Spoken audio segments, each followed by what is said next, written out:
I've always started by asking you how your district and how you think the state of New York is doing. What's your take today? You know, it's a tough situation, but, we're a tough state and New Yorkers are tough.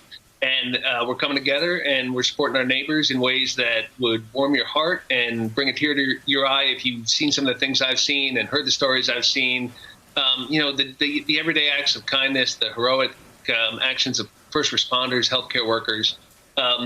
There's a terrific story about the human spirit here and the strength and resilience of New Yorkers. It would be terrific if people in the national government stepped up as well and met what we've seen here, the decency and courage and grit, if they backed us up with some resources. So those schools you're talking about don't have to, lay off teachers or increase class size. Those teachers have been teaching 25, 27 kids in 25, 27 bedrooms and kitchens.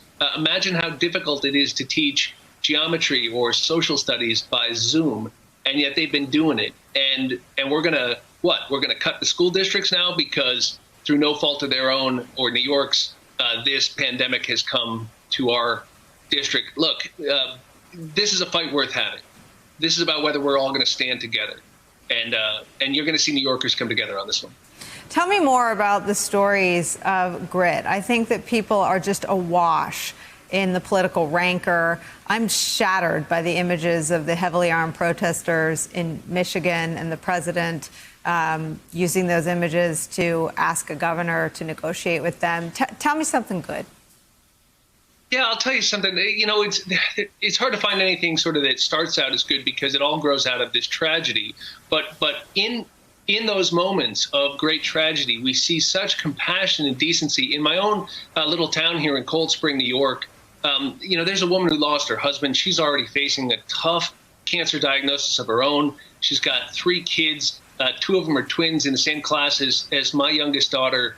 About 250 local townspeople got in their cars and lined the road on the way from the church to the cemetery, all socially distant, just sitting in their cars for 2 hours, just to let her know that she wasn't alone. Most of those people don't even know her. They don't know their kids the way we do.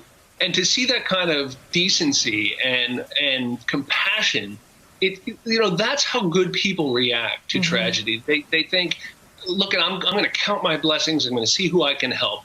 I don't understand the people who go to anger, who go to hatred, who go to screaming and carrying weapons when people in government offices are working around the clock trying to get help to people who need it and need support. Yes, accountability. Yes, constructive criticism. But we need to come together right now. And this is not a time to be, small. This is a time to be big. It is a time to see our common vulnerability, to understand what matters in this life, to refocus on it, to build more community. But we're not going to roll over here in New York if we're getting mistreated either. And I got to say, the governor's going to have a lot of allies, and they ought to be in both parties. And they ought to be from states, not just New York, who say, look, this is a national emergency. Some states have been in the bullseye. They need help. What do you think the new normal for New York looks like? When does New York City look anything like New York City ever again? It will come. It will come, I think, slowly, like light comes at the beginning of the day, almost imperceptibly at first, and then all at once. But right now, we have to follow the facts and the evidence. The sooner we get a real testing program, the sooner we do just not virus testing, but antibody testing, the sooner we really understand who's walking around with immunities, who's not. When we get some better existing therapies to lessen the severity of this illness, when we are confident in a path toward a vaccine, and when we have perfected some of these practices to open businesses safely, which we have done successfully in many essential industries and businesses now, and can extend those more broadly, I think you'll see us start to get our legs under us again. This is a restless, energetic, amazing place, New York. Anyone who's ever come here has felt the energy of New York. You're not going to keep that bottled up long. But we want to be smart, and we want to do it in a way where we don't have to go backwards, where we can, step by step, rebuild the greatest city, greatest state, and economy in the country.